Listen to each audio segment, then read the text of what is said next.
Episode 18.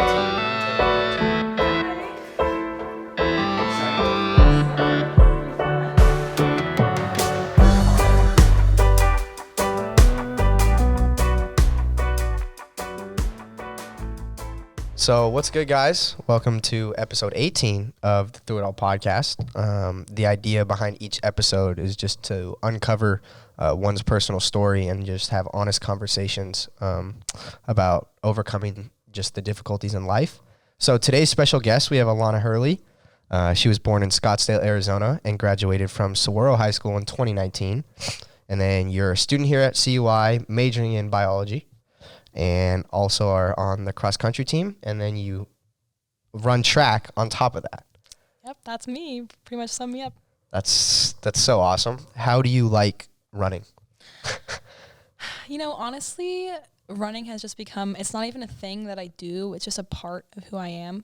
Like, I just wake up, I'm like, yeah, time to go for a run. Like, it's just, I love it so much. I literally can't describe how it makes me feel other than just like, it's the best thing in the world. Wow. See, that's so funny because most people are the exact opposite. Most people hate running. I tell somebody I run cross country and they're like, ugh, I could never. It's right. Just like, it's not for everybody, that's for sure. Was it something that you always wanted to do? So actually, no. My mom forced me to run in 6th grade, and I would be like, okay, but she'd be like, okay, go for a run. And I'm like, and then I'd go to the park and go on the swings. Okay. Instead of go for a run. But I think as time like went on, I kind of fell in love with the process because running allows you to like push yourself and improve constantly. Like you can always run faster, and that was kind of what drew me in, I think. And now it's just like so ingrained in who I am that I really couldn't imagine myself without it. Wow. Now, what does like a typical training week look like for you, and how do you split it up?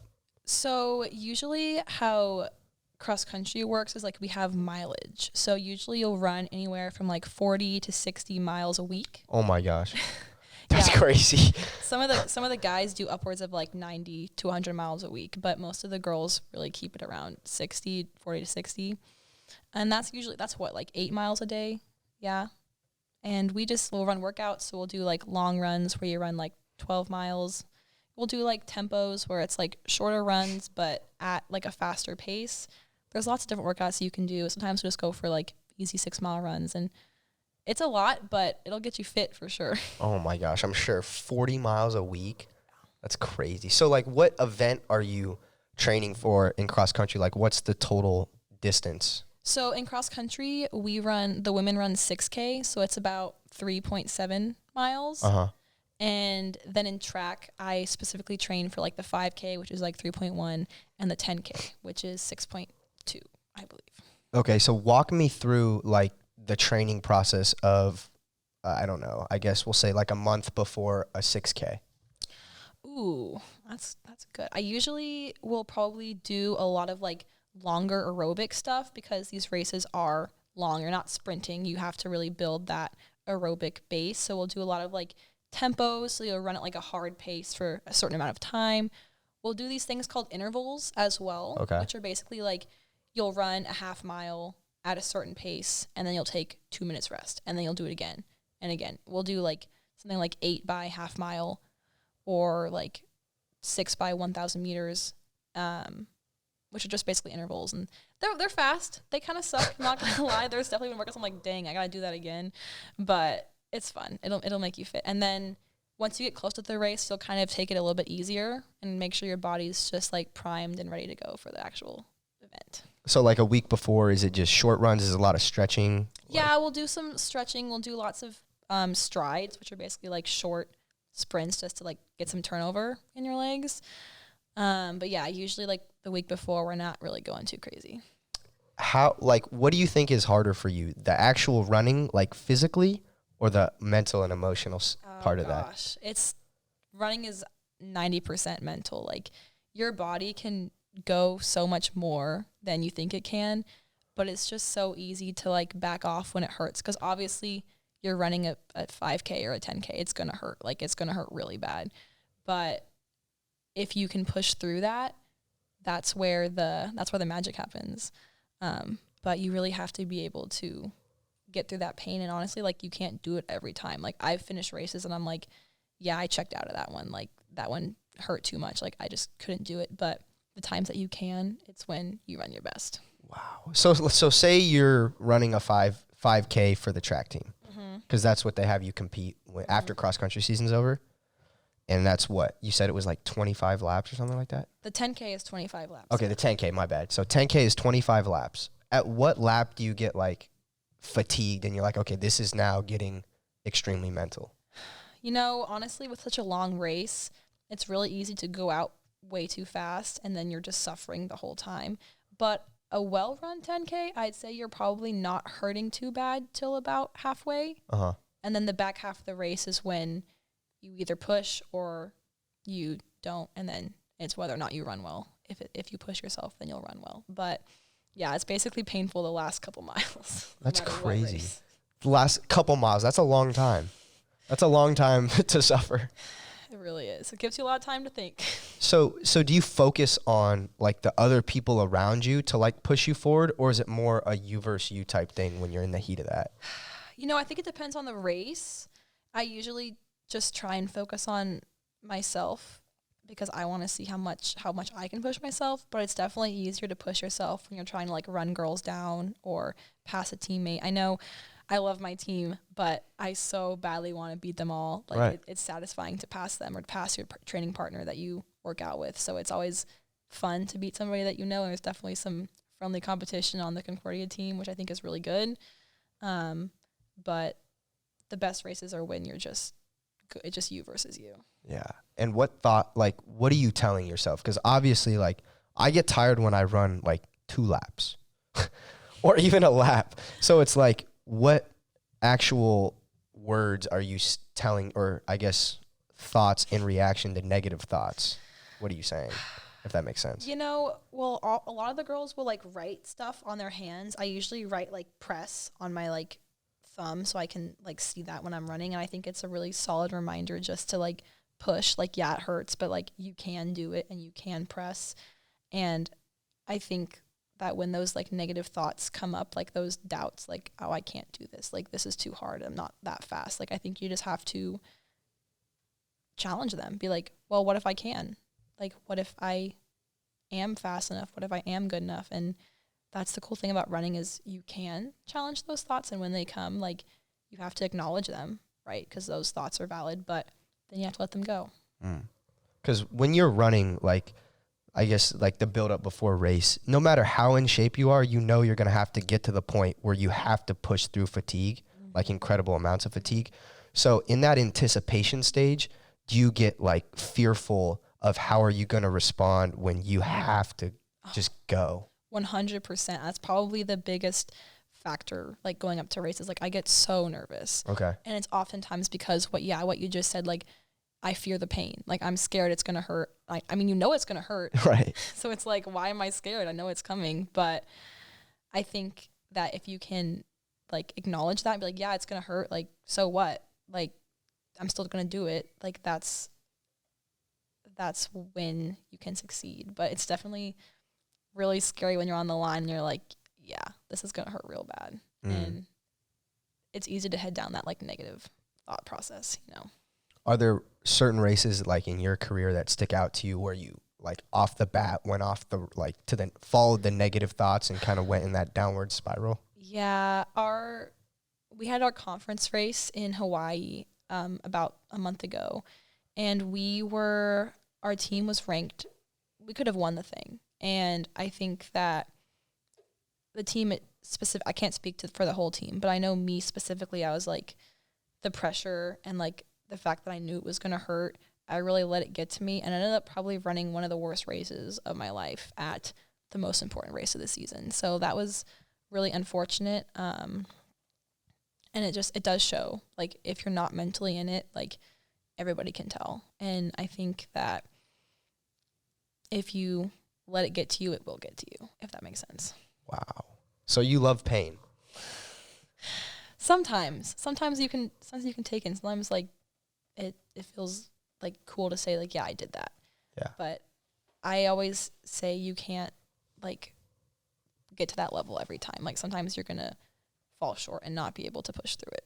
I got you. Now, going back to your Hawaii trip, like I saw, well, he was one of my RAs, or I guess he wasn't my RA, but he was like right next to me. Jason, I saw him post a picture in Hawaii, and it was like everyone was like soaking wet, and it looked crazy. So talk about like the humidity over there and how crazy it was to like run. It was bad. It was so hot. I remember running and I was like, this is horrible. And honestly, the place we were running at was like a golf course right off the ocean, and the trees trees had literally like grown to like the side because it was so windy there that like the trees had literally, like, if that makes sense, they were like growing almost diagonally, and I was like, wow, this one's gonna be tough. It was just humid. We were just not, I mean, you know, Irvine's so nice and we're blessed to train in such great weather, but we kind of cracked under the humidity and the wind, which is unfortunate, but we bounced back. Well, that's an incredible like obstacle you're going up against, because it's not only the run itself,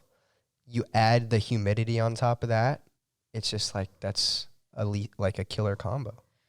Yeah, honestly, my entire goal the whole season was just to make the travel squad to go to Hawaii. So I think I'm happy that I achieved that, because like my freshman year I didn't travel at all, and it was my whole like I was so like I just wanted to travel so bad, and I think that when you finally like achieve that goal, that it was really satisfying. I wish we had done better at the race, but it's cool to accomplish something that you really wanted to. No, that's so cool. Now, how do you stay motivated? Because like kind of getting back to what we were talking about earlier, like that, you know, the pain's coming. So like what makes you want to get up and go to practice and prepare for a race when you know it's just going to be a lot of mental stress on you? You know, that's a good question. I think part of it, I came into Concordia like injured. I've basically had a chronic injury like in my legs for almost 2 years. Wow. And I didn't get to run a lot. Like almost all of last fall, I couldn't run.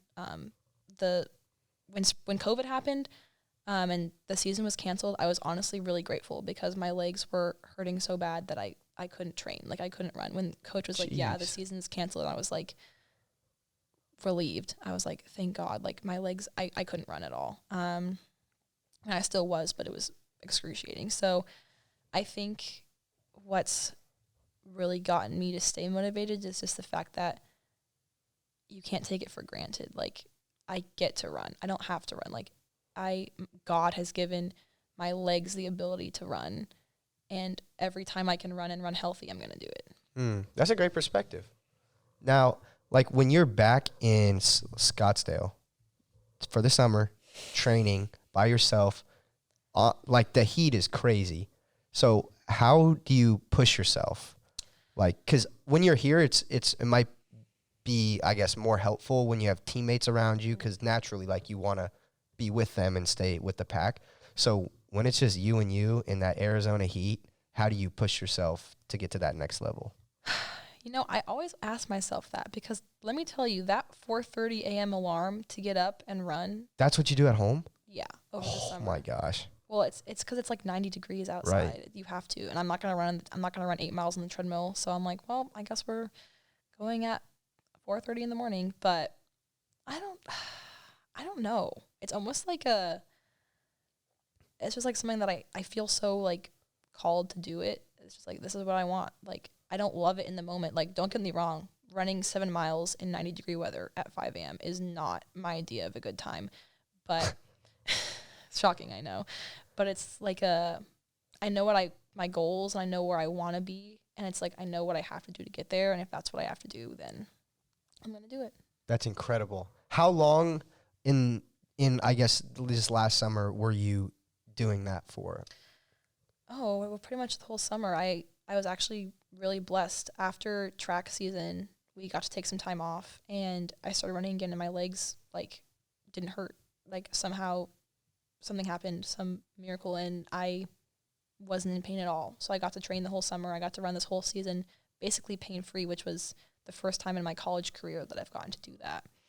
And yeah, I was just like, I get to run this morning. Like, yeah, it's 90 degrees outside.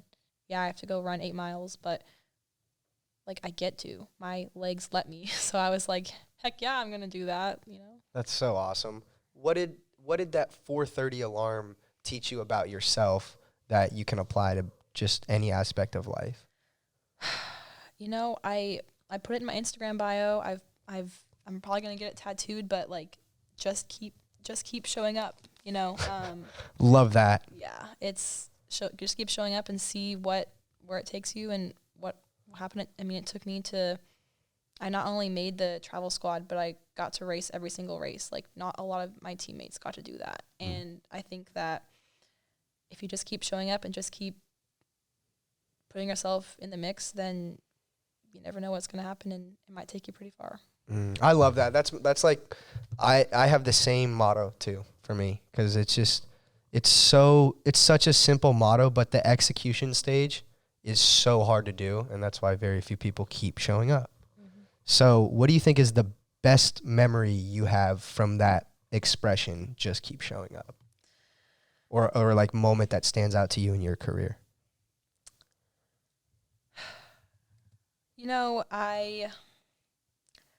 our team just finished the highest ever in Concordia history at our regional meet. We got 11th out of I think 30 or 40 teams, and we had never even cracked into the top 20. I'm not sure. You might have to fact check me on that. But it was really awesome to see not only the fruits of my own labor, but the fruits of the whole teams. Like, everybody. I wasn't the only one that just kept showing up. Like, we all just kept showing up to the 6 a.m. practices, and it was really awesome to finish that race and see that we had done the best ever, in history. Wow, that's so awesome that you're a part of that, because that's forever. Mm-hmm. You got that forever. And we're all returners too, so we'll be back next year. Let's go. Round 2? Yeah, hopefully. Let's go, making history while you're here. That's so awesome. So, last question I want to finish up with. What does Thru It All mean to you? Oh, that's a good question. I think I would say Thru It All just means, kind of tying it back to what I said, just keep showing up. Stick with it through it all. I mean, you're going to get hurt. Your sport will beat you down. Your life will beat you down. And you just have to keep going through it all. There's I love that. Because, you never know where you'll end up on the other side of where you think's your limit. Awesome. That's a great answer. I love how you combine both of those. Okay, now time for the Thru It All 3. So just 3 questions at the end. Okay. Answer truthfully. Okay, first question, dogs or cats? Dogs. Pugs, specifically. Only pugs. That was fast. I love pugs a lot. Okay, that's awesome. I'm a big dog guy too. Okay, next one, Cane's or Chick-fil-A?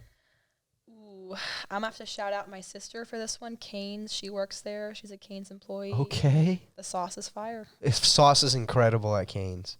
I think that if Chick-fil-A had Cane's sauce. I've said that before. I'm telling you, that's where it's at. We should go to Chick-fil-A, get the Chick-fil-A nuggets, and then go to Cane's and get the sauce. Oh, for sure. And the toast too, maybe. Yeah. Might have to slide a couple of those. But if that combination happens at Chick-fil-A, it's game over. Yeah. Cane's is out of business. Agreed. Retweet. Retweet. Yes. They do that. We might have to start a business here. Put that on the calf chicken. Just buy the cane sauce. The calf chicken. It tastes pretty similar, maybe. No. All right. And then for the last question, what advice would you give to yourself at your lowest? Don't quit. You got to see it through. Don't give up, because it's going to work out in the end. Excellent. That was so fun. Yeah. So Thank you guys fun. so much for having me.